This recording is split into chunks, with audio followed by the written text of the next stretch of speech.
Hi everyone, welcome to the Renewable Radio Podcast. Today I've got a fantastic special guest of Joseph Valente. Joseph won the Apprentice. He's the CEO of Trade Mastermind, Millionaire Mastermind, run Impragas to an 8-figure business, and is doing the same with Trade Mastermind. So thanks very much, Joseph, for coming on the podcast. Thanks for having me, Jam.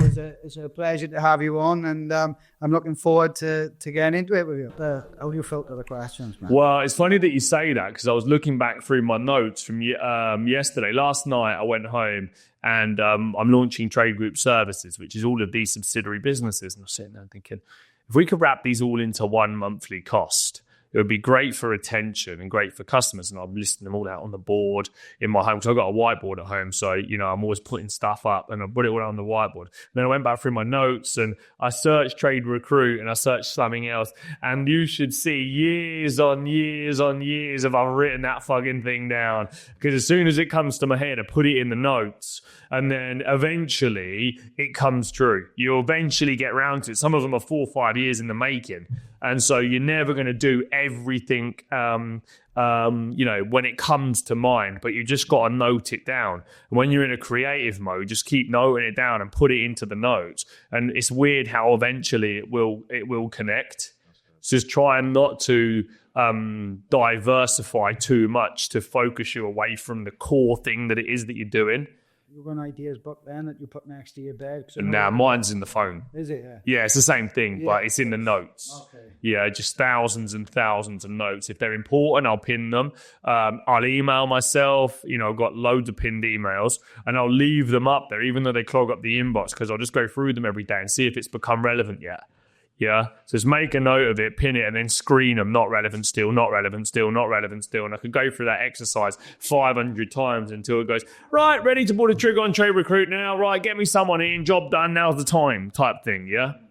So that's how I do it. It's just lots and lots of fucking notes logged everywhere, or emails on notes, and just keep coming back to you. It's funny, you end up full circle back at the idea at some point. Is that what you're finding? So the more you go into stuff, you note things down, you have these great ideas, you recycle, regurgitate, and it all comes back. Just keep recycling it until it lands. You might put, like, I've had this trade club, like, we got the app launching in January, and I paid for it for 2.5 years in a row, 15 grand a year just for the fucking software, and I haven't used it yet. Yeah, like, literally, and I'm like, just pay and I'll eventually do it, Yeah. I'm 30 grand in and I ain't even fucking done anything with it. So, but this year, finally, we got enough people to press the button on it and I'm ready, so you just got to keep, it will eventually come full circle and you end up executing. Yeah. What's your big goals, mate?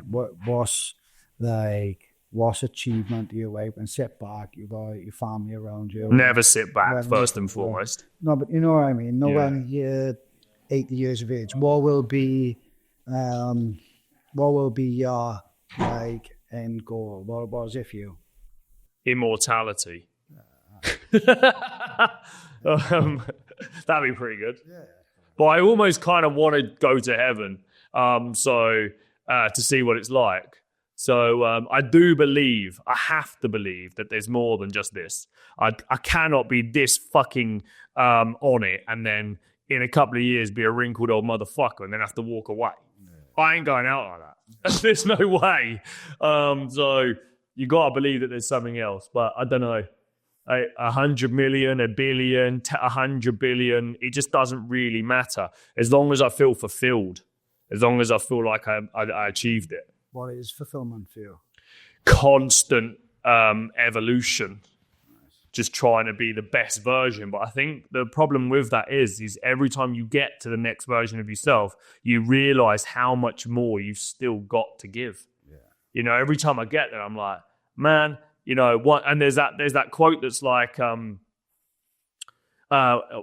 your previous self would have been happy of where you are right now. So just take a minute to appreciate what you've done rather than chasing that next level every single time. So that's humbling at times for about 0.3 seconds till I go, yeah, that was all right, next. Yeah. So I think it's just always leveling up. The problem is, though, as soon as you level up, you get the confidence that you can do more. So there's never a cap I look at Cardone, he's quite like that. You know, he's at his 5 billion. He talks about 50 billion now. And if he gets it and he doesn't run out of time because he's 65. So it's usually can you hit the goals in the time that you've got, isn't it? In reality, you see how long it takes to build businesses. It's not quick. No. It takes a lot of time, a lot of hard work, a lot of years. I've been in business for 12 years now, since I was 22, to get to this point. And, you know, you underestimate what you can do in 10 years and overestimate what you can do in one. But I definitely thought it would have been faster. Yeah, time's only limit us on us, really. Yeah, absolutely. Oh, man, that's cool. Mentors-wise, yeah. Who are your mentors? Well, right now I've got a guy called Nick Bradley, and he's a big private equity guy.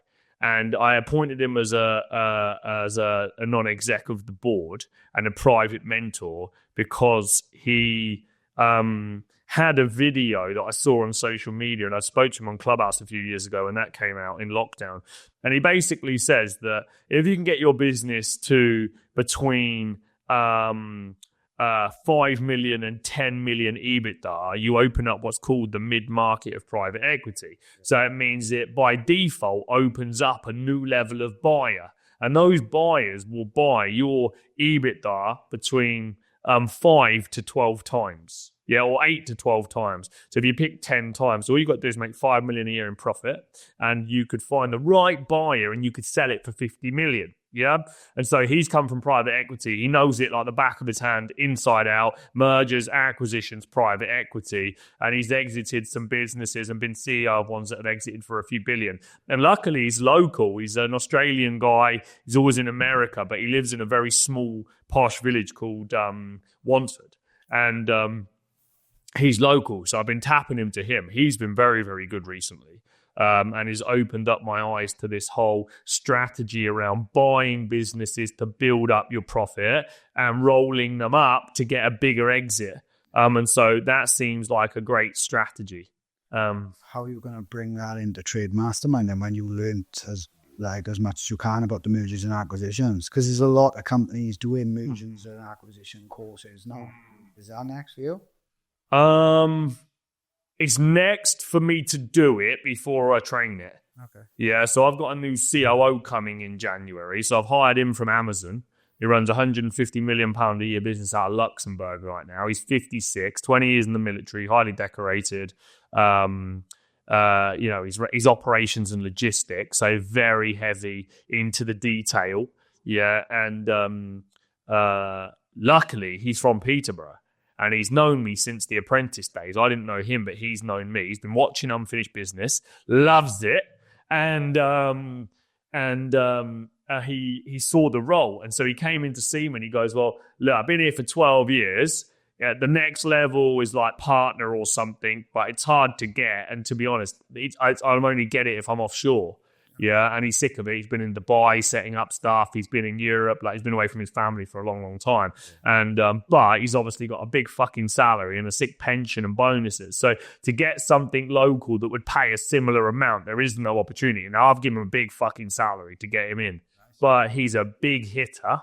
And so he'll come and take over running the day-to-day. The second I get out of the fucking day-to-day, I'm on a mission to buy and expand. Product like buy, there are 3 ways to build. There is to buy, to build, or to partner. Okay. Yeah. So you either buy it, or you build it from scratch, or you partner. Well, I want to buy, and then roll it all in and learn about how to integrate the businesses into one big thing. And then I want to expand geographically into America. What do you want to buy? Accountancy firm. Nice. Probably a recruitment business to speed up the growth of Trade Recruit, because organic scaling takes a while. Maybe another digital marketing agency, probably an assurance brokerage, just anything to do with a trade service. Anything what you need as a workwear business. Some of them will be really profitable. Some of them will just be good for our customers to have in the ecosystem. Because the biggest vision for me right now is TGS becoming a one-stop shop for trade and construction business owners. So they can buy everything for one fixed monthly fee. So whatever time you need design, whenever you need recruitment, whenever you need training, whenever you need a CRM, whenever you need anything, you get it all in this fixed monthly fee. Yeah. Right. And stay within the ecosystem. And then you've got customers for 20, 30 years. And then all of that value would be serious. That would probably be it's the 100 million to $1 billion exit if I get the volume right. Okay. Yeah. So how do you plan for that? Well, brainstorm the product. Yeah. Test it. Yeah. Put a post out last night, and loads of people in the announcement group said they'd like it for a fixed monthly fee. So in January, I'm going to launch it.